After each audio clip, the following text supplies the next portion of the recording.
about and didn't need to constantly be ordering Johansson about. The two men had always been very formal together. They addressed each other as Professor Nansen and Mr. Johansson. Now they fell into a first-name basis.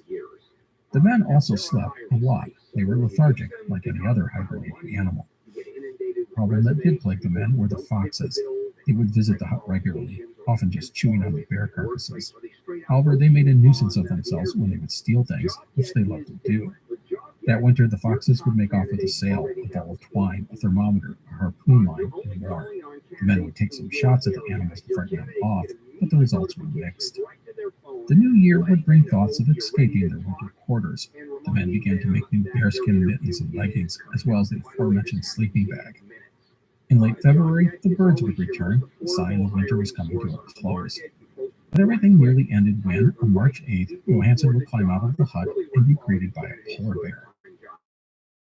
Johansson would yell out an alarm and fling himself back into the hut on the beach, or so he thought.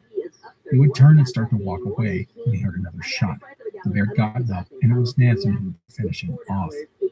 The bear was so large, the men could not drag it to their camp. Instead, they spent 12 hours cutting up the animal where it lay.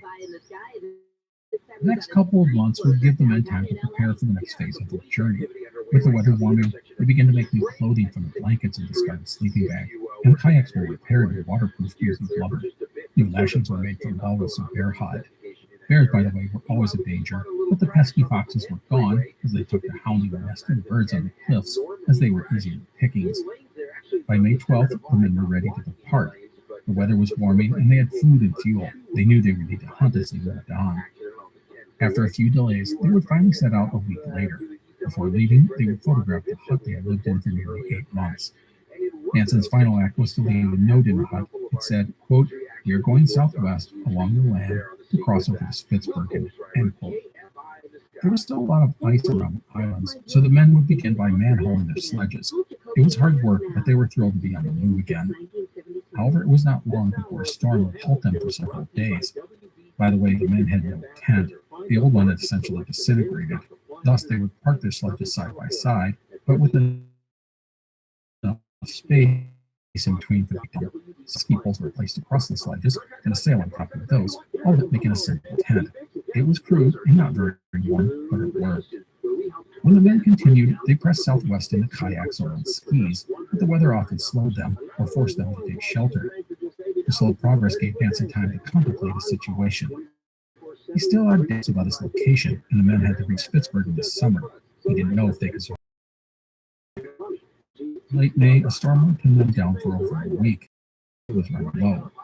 And on cue, on June 3rd, the men were able to shoot and kill a walrus. Walrus meat was not a favorite, but it was better than starving. On May 12th, the men would cross a wide strait and reach open water for the first time in more than a week. They would take to their kayaks.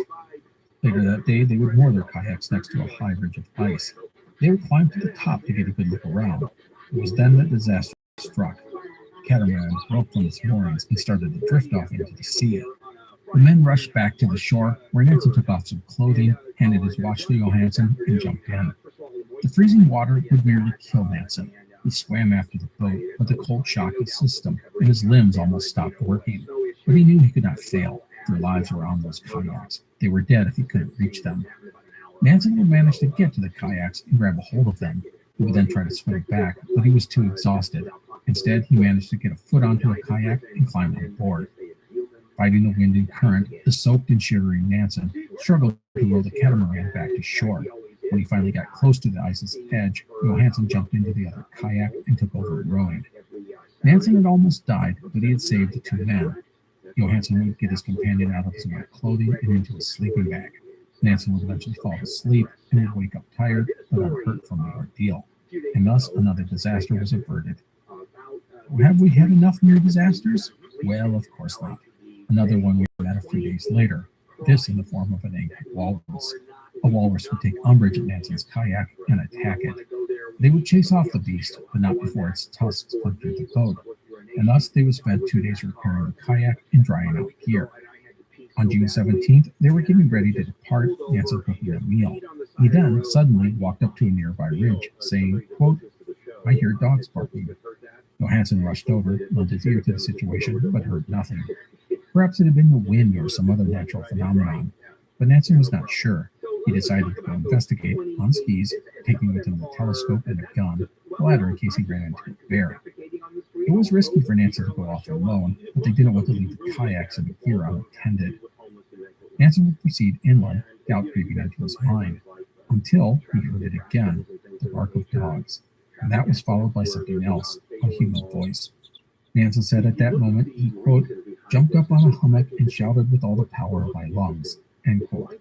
Then he heard the voice again, this a shout, and soon he saw a shape, a dog. It was quickly followed by another shape, a human. The man was calling to him in English. The man approaching Nansen was Frederick George Jackson. He would say about their meeting, quote, as I approached, I saw a man on ski with roughly made clothes and an old felt hat on his head, covered with oil and grease and black from head to foot. His hair was very long and dirty, end quote. Jackson had thought the man was a walrus hunter whose boat had been forced ashore by bad weather or the ice. But as he got closer, Jackson saw the man better and realized who it was. He would say, you are Nansen, are you not? And the reply would be, yes, I am Nansen. The two men greeted each other, with Nansen, according to Jackson, saying, quote, by Jove, I am devilishly glad to see you, end quote. Nansen, by the way, spoke excellent English. 2 episodes ago, I mentioned Frederick Jackson. He had applied to go on the Fromm expedition, but he had been rejected due to his nationality.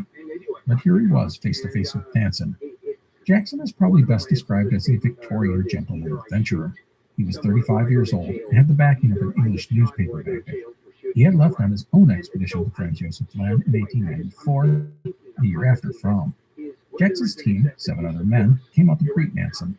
They gave him 3 cheers before setting off to go collect Johansen. It was here that Nansen learned that he had indeed reached Franz Josef Land. They were now at Cape Flora on North Cook Island, not far from Nansen's destination of Iro Bay. His calculations and estimates had been pretty spot on, which was pretty impressive due to the snafu of letting his watch stop. Nansen would also find out that Jackson had departed for the area, hoping to perhaps run into Nansen. He had even brought a letter from back home, which he gave to Nansen. Nansen was downcast when the letter turned out to be from his brother, Alexander, and not from Ava. However, Alexander's letter would explain that Ava and his daughter were in good health, and Ava had not written because she couldn't bear to send a letter that might not reach him. News of his wife and daughter's good health lifted Nansen's spirits. And so when Johansen returned, the 2 explorers would eat to their heart's content. There was bread, butter, coffee, and before the men cleaned up, a photo was taken of each of them.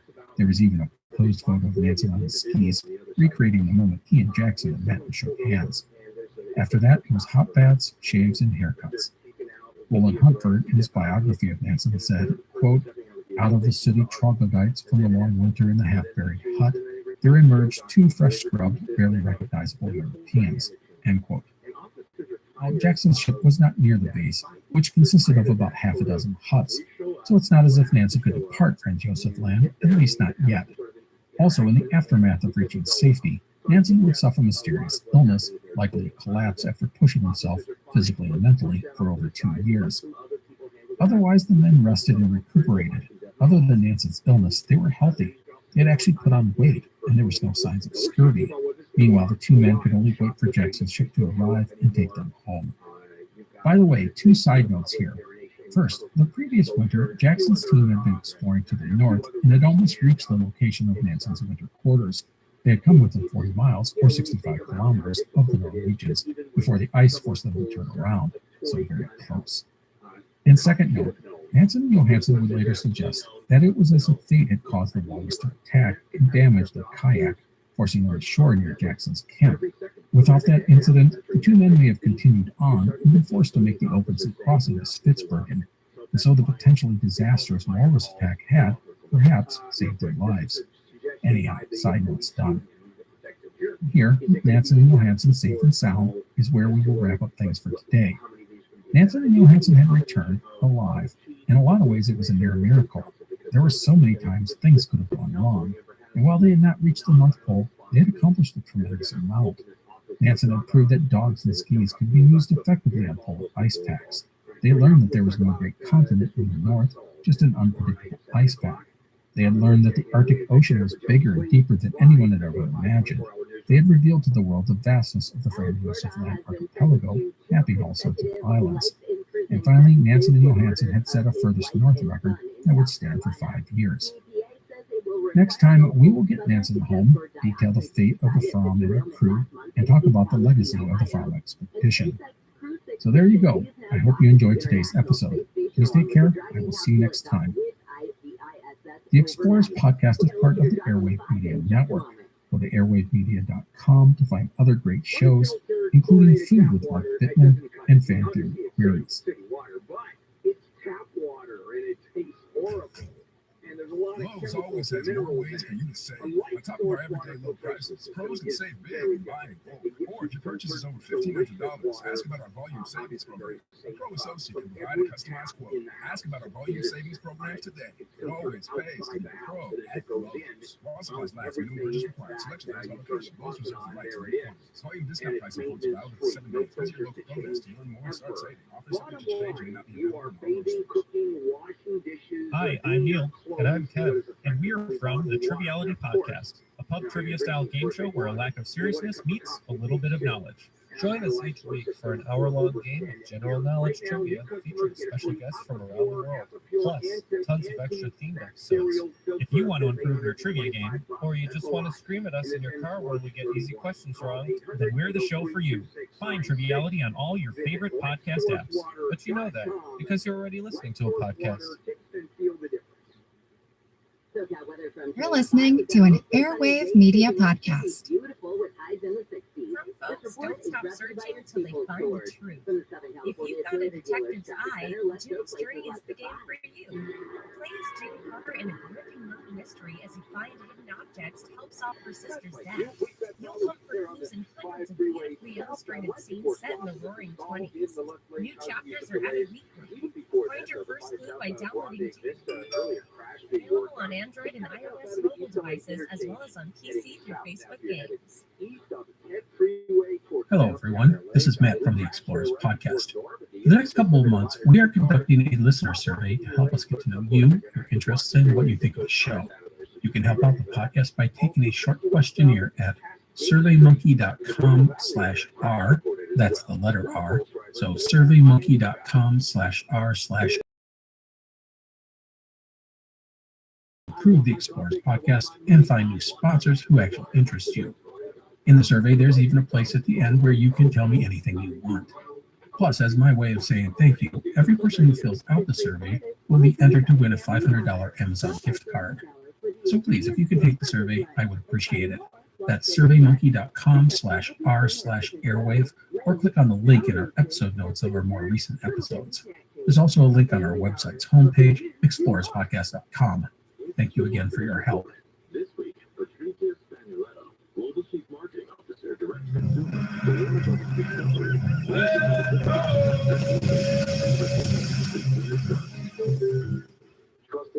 Hello, and welcome to the Explorers Podcast. Today we are going to wrap up the story of Fridtjof Nansen's Fromm expedition. Let's get right to things. Last time, in June of 1896, we got Nansen and his companion, Hjalmar Johansson, to the safety of Cape Flora on Northbrook Island in the southwest of Franz Josef Land. There, Nansen had run into fellow explorer Frederick Jackson, who had a camp on the southern shore. Jackson was an Englishman who had actually applied to go on the Fromm expedition, but had been rejected due to his nationality. He was in Franz Josef Land at the head of his own expedition to explore the region. Nansen was safe now, but he was stuck with Jackson and his team as their camp was iced in. They would have to wait until later in the summer for things to warm up before Jackson's ship could arrive and take them back to Norway. But before we talk about that, I want to go back to March of 1895, where the men of the Fromm watched as Nansen departed on his journey to the North Pole. With Nansen gone, command of the Fromm fell to the reliable Sverdrup. Sverdrup's orders were to continue with the scientific work being done on the Fromm and prepare to take the ship out of the ice. The men were to stay with the Fromm unless some sort of disaster struck. But the most important thing was to get the men safely back home. By the way, if you want to see the route of Fromm's drift, there's a map on our website, explorerspodcast.com. Now, with Nansen gone, there was sort of a collective sigh of relief from everyone on the ship. Nansen's mercurial behavior had put people on edge, but now they could relax. Sverdrup's job was to not let the men relax too much. For that, he focused on keeping the men involved and engaged. Routines would be kept, such as maintaining watch, cooking, cleaning, and scientific work. Sigmund Scott Hansen would take meteorological, magnetic, and oceanographic readings. This included measuring the ocean's depth and the thickness of the ice. Exercise was also required, with Sverdrup ordering the men to ski or walk at least 2 hours per day. Also, the sledges were repaired and overhauled, and the ice that had been built up on the ship over the winter was chipped away. The summer of 1895 proved to be worrisome. The ship was barely moving at times, and when she did, it was often to the north. Another winter in the ice pack was now likely. Throughout the summer and into the fall of that year, the Fram slowly drifted northwest, and then in early October, the currents and winds would suddenly push the ship onward at a much faster rate. On November 15, 1895, the Fram reached 85 degrees 55 minutes north, its farthest northerly reach. This is only about 35 kilometers or 22 miles short of Nansen's farthest north. Nansen, that would have honked the man off to no end, considering how much he had gone through, not to mention his ego. No matter, the ship was now north of Franz Josef Land, and she was drifting southwest. With winter coming, the ice thickened, and Sverdrup prepared the ship for another year in the ice. Supply depots and the lifeboats were moved to the ice, just in case Fram would buckle under the pressure of the pack. Again, boredom was the men's greatest enemy. There were no electric lights this year, as the windmill had broken and could not be repaired, and some of the men took to drinking too much, and there were the occasional fights, but nothing major. One of the more disturbing situations that arose surrounded the ship's doctor, Henrik Blessing. Blessing would start to use morphine and become addicted to the drug. Sverdrup would have to lock up the morphine, only let it be dispensed under his watchful eye, but Blessing seemed to find a way to feed his habit. The fact that one of the men had become an addict was troublesome. That he was the doctor was equally problematic. To be honest, the men were simply becoming stir-crazy. They had spent more than 2 years stuck in the ice. Another half year of darkness was before them. They were sick of the situation and sick of each other. Scott Hansen would say this of the third winter in the ice, quote, "It has got to the point where we can hardly stand the sight of each other," end quote. Like I said, this was a product of more than 2 years of living with the same man in close quarters. Thankfully, the men respected Sverdrup, and he kept things in order. One major diversion was the dogs. After some puppies were born, there were now 18 on the ship. And as I said last time, who doesn't like puppies? Anyhow, the dogs would provide a welcome distraction. By the spring of 1896, the Fram had drifted further west towards Spitsbergen. Preparations were made for a breakout from the ice. In April, the sun returned, as did some warmth. Around the ship, the floes began to break up. The men were hopeful. May 19th, Sverdrup ordered the ice in the rear of the ship hacked away to free the propeller. He would start up the engines 2 days later to test them out. Everything looked good. On June 3rd, the ship would find itself floating free in a pool of water. It was the first time she had done so in over 2.5 years. 10 days later, the ice would open up, offering the ship a chance to move under its own power. The Fram would only go 500 or 600 feet before the ice closed in again, but it was a start. Due to encroaching ice, the ship wouldn't fire up her engines again for another 2 weeks. The next month or so saw events unfold at an agonizingly slow pace. For a few minutes, sometimes hours, but always close. Over one 10-day period, the ship managed to make only 3 miles of progress. The men and the dogs kept busy by hunting. Birds were now a common sight, as were polar bears. The dogs loved nothing more than to go on a polar bear hunt. But eventually, the ice pack would loosen its grip on the ship. On one day in mid-July, the Fram would make a 3-mile run, the longest so far, and thus the ship zigzagged her way south and west, taking what was given to her. In August, the ice was breaking up and was now unstable and dangerous. The ship had to be careful not to run into chunks of ice, some of it underwater. On August 3rd, the Fram would enter an area of water littered with a field of ice floes and bergs. They carefully wended their way through it. And then, 2 days later, August 13th, at 3:45 a.m., the ship would emerge out of the ice just north of Spitsbergen, exactly as Nansen had predicted. The crew cheered. The cannon was fired. It was not long before the ship was under sail and moving freely through the ocean. They had done it. Later that day, the Fram would sight another vessel, this a whaler. Sverdrup approached the ship and asked if word of Nansen had reached the outside world. He was troubled when he was told the answer was no. As the two ships swapped news, some of the men in the Fram wept at talking to other human beings for the first time in nearly 3 years. Next, Sverdrup would guide Fram to Spitsbergen, reaching it on August 14th. The stay would be a short one. One side note here. In Spitsbergen, Sverdrup would meet Swedish explorer/engineer Solomon André. André was preparing to fly a balloon to the North Pole, a scheme that experts today say was doomed to fail. Anyhow, Andre would run into issues with his balloon and have to wait until the following year to attempt his flight. I mention this because people at the time were unsure if Andre's skiing would work. For Nansen, he was worried that Andre would fly off, reach the pole, and make him yesterday's news. By having to wait until 1897 to attempt his flight, it would give Nansen at least a year to exploit his achievements. Spoiler here, Andre's balloon flight was doomed to fail.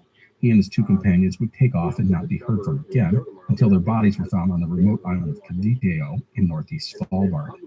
From the journals found with the bodies, the balloon had stayed afloat for just over 2 days before crash landing on the ice. The men had died after making their way to the island. Anyhow, that is another story for this podcast. Side note done.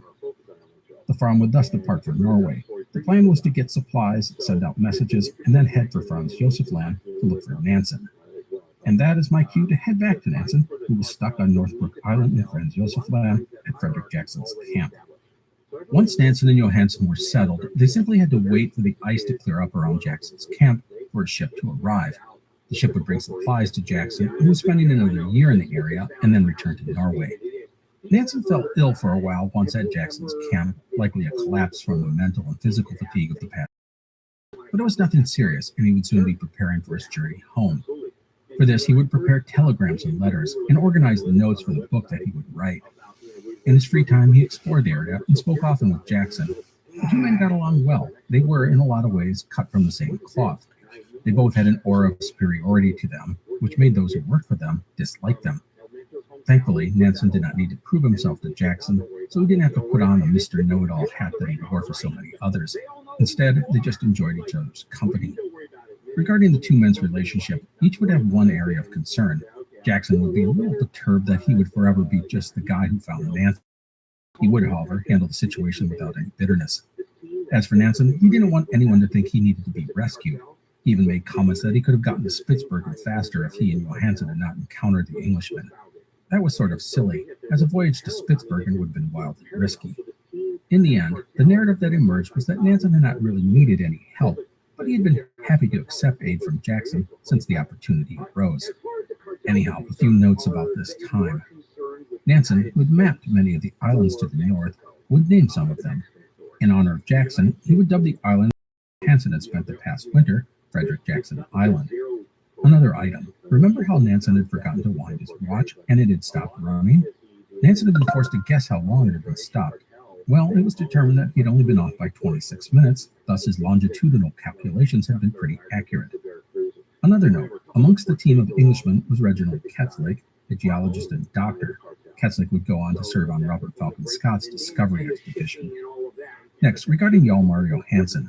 Despite not speaking English, he fell in easily with the rest of Jackson's team. Johansen would take the time to learn English, which allowed him and the others on the island to gossip about their bosses. So, on July 26th, Jackson's supply vessel, the Windward, would arrive at the base, the ice now open. The crew would cheer Nansen when introduced. When Nansen asked about Fram, he was told she had not returned, which greatly disturbed him. The Windward would depart on August 7th, Nansen and Johansen eager to be home after 3 years. The Windward would reach Vardø, Norway on August 13th, 1896. Nansen's first visit was to the telegraph office. There he would trumpet his accomplishments to the world. Also to his wife he wrote, quote, "Here you have your boy at last, all well. Expedition successful as expected," end quote. As you can see, Nansen was glossing over the elephant in the room, and that was that he had not reached the North Pole. But to be honest, he didn't need to worry about what others were thinking. As we've said, Nansen had accomplished a lot, the farthest north record the Palm Prize. Still, Nansen would try and downplay the fact that he had not reached. To Otto Imringer of the Danish Geographical Society, he said that he was happy with the expedition, but he acknowledged that there had been issues. He said that he regretted not getting the second batch of dogs from the Siberian coast, and if he had done so, he might have reached the pole. Now, by coincidence, Henrik Mohn, the man behind the transpolar drift theory, was in Vardø for a short visit at the time of Nansen's arrival. The two men were ecstatic to see each other and shared a bottle of champagne. Mohn must have been thrilled to have had his theory proven correct. Next, Nansen would arrange to take a mail steamer down the Norwegian coast to the port of Hammerfest, right at the tip of Norway on the Arctic Sea. There he arranged to meet with his wife, Eva. Nansen would arrive at Hammerfest on August 18th. There, the locals had the first of many receptions waiting for Nansen and Johansen. They were true Norwegian heroes. Eva would arrive later that evening. For Nansen and Ava, it was a happy reunion. The issues that might have plagued them were sidelined for now. By the way, Ava had endured a tough 3 years, not knowing if her husband would ever return. And there had been several incidents, one an April Fool's joke, where supposed messages had been found or received saying Nansen had reached the pole. They had all been false, so that the couple was now reunited was an amazing moment. 2 days later, Nansen would get a much-welcome telegram. Fromm had reached the port of Sharber, only about 70 miles west of Hammerfest. Nansen was thrilled and relieved to find that the ship and her crew were safe. The same was said for Sverdrup and the crew of the Fromm. That Nansen had returned meant their mission was almost done. They wouldn't have to go searching for Nansen and Johansen in Franz Josef land. Fromm would head west to the port of Tromsø. The next day, there would be a joyous reunion, a celebration that would last for days. After that, it was down the Norwegian coast, parties and celebrations at every stop. That Nansen did not reach the pole was not a big deal to these people. He had made a great step forward in the process, and he had returned home after he thought he would never come back alive. The Fromm would sail on September 9, 1896, escorted by naval warships and hundreds of boats of all sizes. It was reputedly the biggest gathering in the city's history. From there, it was on to the Royal Palace, where Nansen and his team were received by King Oscar. It was an elaborate celebration, people cheering them all along the route. When going into the palace, the men passed through an arch made up of more than 200 gymnasts. At the palace, Nansen was met by his daughter, Liv, the first time he had seen her since she was an infant 3 years earlier. And so Nansen mania swept up Norway and the world. All around the globe, newspapers hailed the accomplishments of the Nordic hero. The public ate up the daring tale. It didn't hurt that Nansen was a tall, handsome Viking, the image of a hero in the minds of many. Did you know that yearly Medi-Cal renewals will start again soon? This means millions of people who were enrolled in Medi-Cal during the pandemic may no longer be eligible for coverage. If this may impact you, the good news is you have options. Anthem Blue Cross can help answer your questions so you can find an affordable health plan for you and your family. We want you to feel confident you're covered. Click to learn more or visit remaincoveredca.com. Policy exclusions and limitations apply. Anthem Blue Cross is the trade name of Blue Cross of California. Hey Matt, did you know that wombats poop cubes? Nope, never heard that before. Did you know the unicorn is the national animal of Scotland, Ken? I didn't know, nor do I care. Neil, did you know that Liechtenstein is the only doubly landlocked country in Europe? Jeff, isn't that an American pop artist? Well, actually, it's both. If you want to learn things like that and more, join us each week on Triviality, a pub trivia-style game show podcast where lack of seriousness meets a little bit of knowledge. Listen in each week to answer general knowledge trivia alongside exciting guests from around the world. And we're here too. Join us every Tuesday for new hour-long episodes of Triviality, plus tons of extra themed content on everything from the office to science and geography. And sometimes we even do sports. Find us on all your preferred podcast apps and take part in the fun of playing bar trivia without the need to wear pants. Real mature, Jeff. Forget it, Neil. It's trivia. In the immediate aftermath of the Fromm expedition, Nansen would become a very in-demand guy. He would begin writing a chronicle of the expedition and prepare for the inevitable return to the lecture circuit. As for Nansen's crew, they would technically be done, but he would fight to have them all paid an extra year's salary, a way to recognize what they had done and the sacrifice their families had made. One thing I want to mention regarding Nansen and the crew, he was very loyal to them. Over the years, he would help various members get jobs and even loan them money when needed. And the animosity that existed between him and the men faded over time, at least for some. Now that they were home, they remembered the good times, the things they had accomplished. One of the ship's officers, Sigurd Scott Hansen, would later write this, quote, "There was a time when I hated Nansen to such an extent that I almost dare not think of it, but now the feeling has faded to a memory, vague as a fog, of a dark period, and has given way to an ordinary, light sympathy, which makes me concentrate on the good aspects," end quote. We will talk about some of the key crew members before we finish today. Now, for Nansen, the big thing he wanted to do was take financial advantage of his expedition. In addition to a book and lectures, he would sell the rights to the story to various newspapers. The Daily Chronicle in London paid him £2,250 for his story. Regarding the book, his Norwegian publisher gave him an 88,000 kroner advance. That was astronomical. It's like 10 times what the Greenland expedition cost, and 25 or 30 times the annual salary he got from Christiania University. His English publisher would give him another £10,000. The book, by the way, would be a 2-volume set titled Farthest North. It would be a huge success with the public and the critics. The first printing of 40,000 copies would sell out. The book's success would essentially set up Nansen financially for life. And one other thing, Nansen vowed to his wife, friends, and the public to never do such a crazy expedition again. He was now 36 years old, had a family, and that sort of thing was behind him. At least that is what he said. Anyhow, that is the immediate aftermath of the Fromm expedition. Now I want to focus on the legacy of the endeavor. The first thing I want to talk about regarding Nansen and the Fromm expedition are the failures and issues. We can start with the obvious item, no North Pole. I mean, that had been the goal. But I'm not going to lie to you. While it was disappointing that Nansen had not reached the pole, it wasn't a deal breaker. Nansen downplayed it, and so did the press and the public. I think a big reason was the totality of the story. Remember, a lot of people thought Nansen was crazy, and when he came back after 3 years, it was a huge surprise. A pleasant surprise, but still a surprise. And then when people read about all that the ship and Nansen had accomplished, the near-death experiences, the things they had overcome, it was just a great story. Surviving such a thing makes for great drama, and people loved it. It didn't hurt that Nansen looked good on the front page of the newspaper.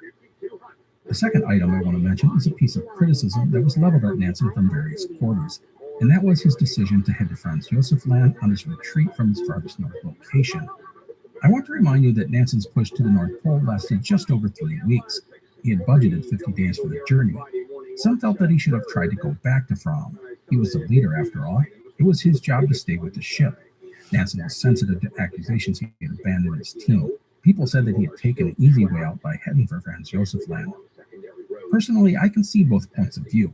However, the big issue I have is that if Nansen had tried to return to Fromm, he didn't know exactly where the ship was. Remember, we're on drifting ice. That makes finding the ship a bit dicey. Now, perhaps it wouldn't have been that hard, but it seems like an obvious flaw in the idea of trying to return to Fromm. No matter while I understand the argument, I can certainly see and agree with Nansen's ultimate decision.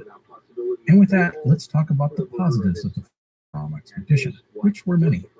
First and foremost, Nansen and Johansen had achieved a new farthest north record, 86 degrees and 13 minutes north. They had bested Adolphus Greely by nearly 200 miles, or 320 kilometers. That was a big leap. The record would stand for 5 years. Next, with regards to polar travel, Nansen had demonstrated that dogs and skis were the most promising way to conduct travel over the ice. Nansen set the template for such expeditions. Use small, skilled teams traveling light and fast. He had gear and supplies designed for the specific needs of the team. Over the next 15 years, the North and South Poles were in exact fashion. Now, regarding scientific and geographic discoveries, the Fromm expedition had come back loaded with information.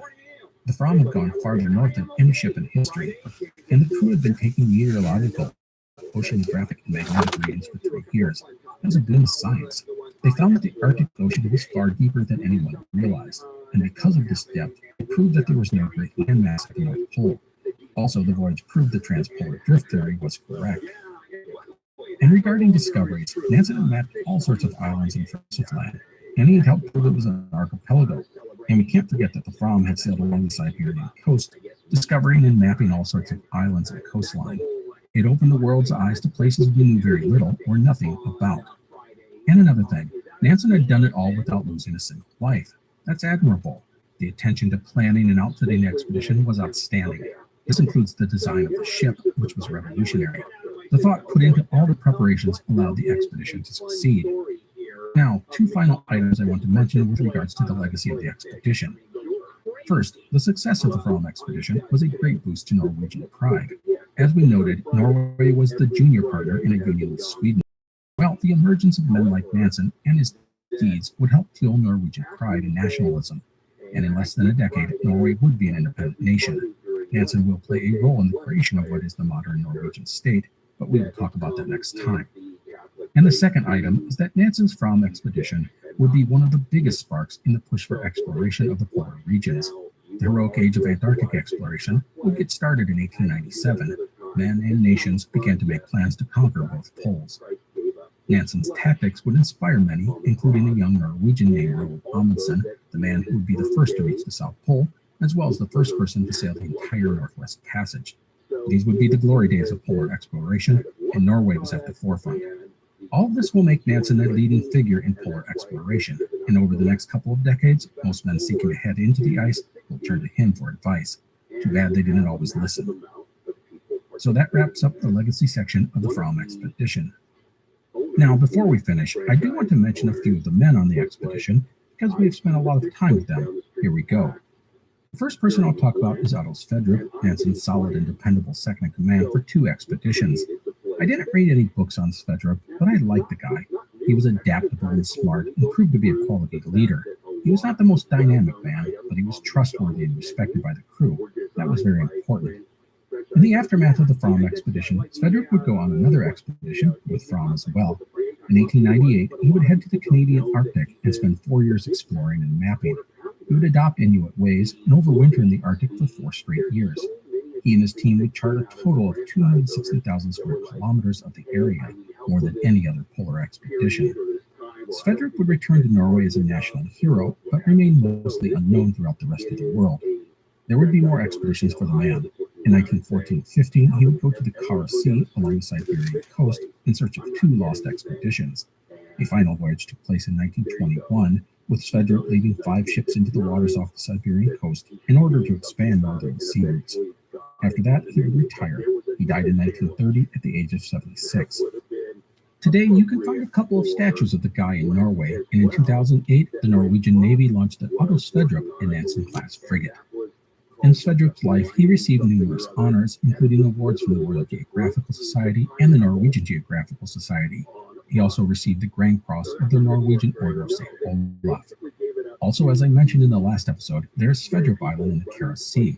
In addition, in Nunavut, Canada, there is a collection of islands that are called the Sverdrup Islands, in honor of the man who had mapped them.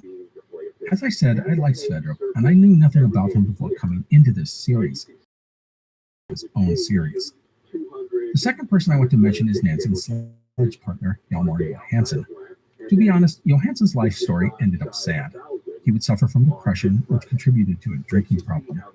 After the Fromm expedition, Johansen sort of slid into the background. He was not, by any means, an extrovert, and he was forgotten while Nansen was showered with honors and praise. This stung Johansen, who was frustrated by a lack of acknowledgement of what he had done for the expedition. And let's be clear, he had been essential in the push for the pole. Nansen may not have survived with a lesser partner. After the expedition, Johansen would join the army and rise to the rank of captain. However, he struggled to settle into military and married life. His heavy drinking would ultimately cost him his career and his family. Over the years, Johansen would turn to Nansen for help. Often this was for money, but it was also for work. And in 1910, Nansen would get Johansen a position with Roald Amundsen's South Pole expedition. It was a great opportunity. However, things did not go well. Johansen would save another man's life during a blizzard, but he would clash with Amundsen over the incident because he felt that Amundsen had put the lives of his men in jeopardy. It would ultimately lead to his dismissal from the team. Upon his return home, Johansen's drinking and depression would spiral out of control. He would commit suicide in 1913 at the age of 45. Johansen was, sadly, forgotten by most people. But as I said, he had been immensely important to the success of the Fromm expedition. In 1997, a biography of Johansen was released, and it sort of rescued him from obscurity, and it has given him his rightful place in the annals of polar exploration. The next person on our list is Sigurd Scott Hansen, one of the ship's officers. Scott Hansen would return to the Navy after the expedition and remain in active service until 1931. When an effort was started to preserve the Fromm, Scott Hansen would aid in the interior restoration of the ship. Scott Hansen would die in 1939. 3 small islands on the Kara Sea off the Siberian coast are named after him. They are very cleverly named the Scott Hansen Islands. The last person I want to mention is Frederick Jackson, the gentleman explorer who had encountered Nansen in 1896. Jackson's work would prove that Franz Josef Land was an archipelago. This would get Jackson a knighthood, and he would write a book about his experience. After that, Jackson would be done with polar exploration. He would join the army and rise to the rank of major in World War I. Later, he would travel across the Australian deserts. He died in 1938 at the age of 78. Despite all the work he did in mapping Franz Josef Land, he is best remembered as the man who found Fridtjof Nansen. As I mentioned earlier, the island that Nansen and Johansen wintered on in 1895-96 was dubbed Frederick Jackson Island by Nansen in honor of Jackson's role in the Fromm expedition. And so that is a wrap-up of the people of our story, but there is one final thing to talk about, and that is the Fromm. The Fromm is a unique character. her innovative design would prove to be critical to the success of Nansen's expedition. After her epic polar drift, Fromm would go on multiple polar expeditions over the next 15 years. This includes Frederick's years-long stay in the Canadian Amundsen South Pole expedition. The ship would go into storage in 1912 and fall into decay, and then in the late 1920s, an effort was started to preserve the historic vessel. August Frederick was one of the men who helped get the preservation efforts going.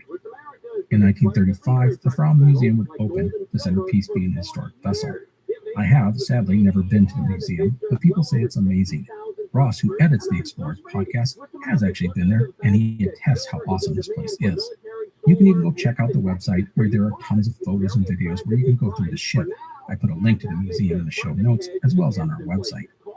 And so that wraps up part 6 in our story on Norwegian explorer Fridtjof Nansen. This is the final chapter in the epic Fromm expedition.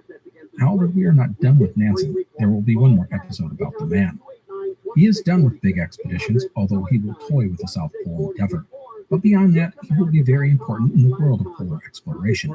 Over the next couple of decades, Scott, Shackleton, Amundsen, and others would turn to him for advice and guidance. Wikipedia dubbed him a polar oracle. So we'll cover that, plus his extensive scientific work, which will shift primarily to oceanography. And we will touch on Nansen's personal life, plus his time as a diplomat and politician. And we won't forget his humanitarian efforts, which will net him a Nobel Peace Prize.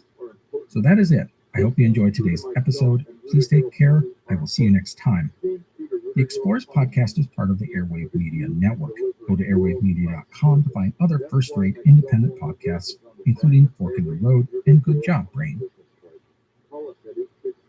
Wendy's home-style French toast sticks are so delicious, some are saying that they're better than their mom's breakfast. Excuse me, did you just say Wendy's French toast sticks are better than my breakfast? Mom, is that you? Answer the question. I said some people are saying that because they're so crispy on the outside and fluffy on the inside and perfect in every way. And what do you think? I think it's time to tell people to choose vice. Choose Wendy's sweet and crispy home-style French toast sticks. That's still not an answer. Prepare to enter an immersive world of tragedies, hauntings, legends, folklore.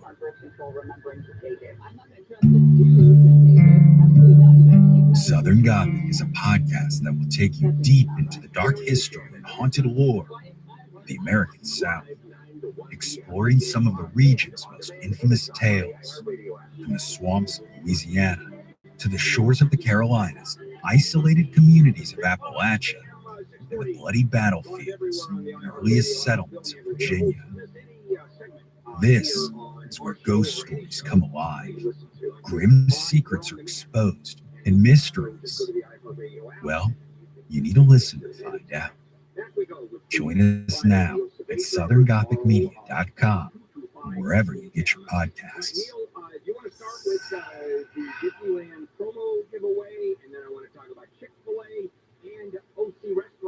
You're listening to an Airwave Media podcast. You're a history buff, a trivia fiend, or just love a great story. You should listen to This Day in History. Every episode gives you a quick rundown of the historical moments that occurred on the day you're listening. Whether it's the Battle of the Bulge, the Bolshevik Revolution, or the Beatles landing in the US of A for the first time. Listen and subscribe to This Day in History wherever you're listening now.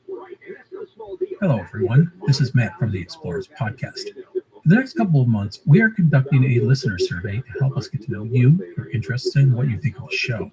You can help out the podcast by taking a short questionnaire at surveymonkey.com/r. That's the letter R. So surveymonkey.com/r/airwave. This only takes a few minutes, and your feedback will help us improve the Explorers podcast and find new sponsors who actually interest you. In the survey, there's even a place at the end where you can tell me anything you want. Plus, as my way of saying thank you, every person who fills out the survey will be entered to win a $500 Amazon gift card. So please, if you could take the survey, I would appreciate it. That's surveymonkey.com/r/airwave, or click on the link in our episode notes of our more recent episodes. There's also a link on our website's homepage, explorerspodcast.com. Thank you again for your help.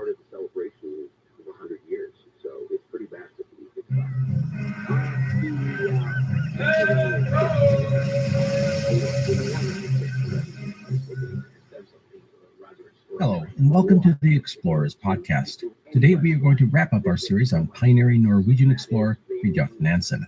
A few notes about today's episode and the series. First, Nansen's career as an explorer will be limited going forward. He will flirt with the idea of an Antarctic expedition, but any adventures will mostly be scientific in nature. He will, however, remain a mentor and guiding figure in the world of polar exploration for another 15 years.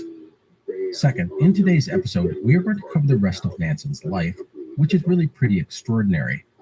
But I want to stress that this will be at a very high level. Nansen was a talented and complex man. His life was fascinating and frustrating as well. His public achievements are many, but they were not without controversy at times, and his personal life was tumultuous. I will touch on these things in this episode. With all of that in mind, I very much recommend reading a biography on the man. Roland Huntford's book on our Norwegian explorer, titled Nansen, the Explorer as Hero, is the acknowledged gold standard biography of the guy, at least in English. It is exhaustive and well done, and I very much recommend it. The third thing I'll mention is the length of the Nansen series, 7 episodes. Nansen led just 2 expeditions in his life, so it might seem like we've gone a bit slow with things, and the reason for this is the outstanding source material. Nansen wrote detailed books on his journeys, and they are very reliable. Add in material from his peers, and it means we really end up with a lot of details. This seems to be the case with more recent explorations, especially when our subjects don't vanish on their journeys. Anyhow, I love getting into all the minutiae of these expeditions, just not too much. Again, if you want to really nerd out, read Huntford's biography or Nansen's own books on his expeditions. No matter, that is it. Let us talk about the rest of the episode. Today we're going to touch on several major areas of Nansen's life. This includes the following: his personal life, which includes his relationship with his wife and children, his accomplishments as a scientist, his importance to the world of polar exploration, his role as a diplomat, and finally his role as a humanitarian, which will lead him to be awarded the Nobel Peace Prize. So let us start with the return of Nansen to Norway in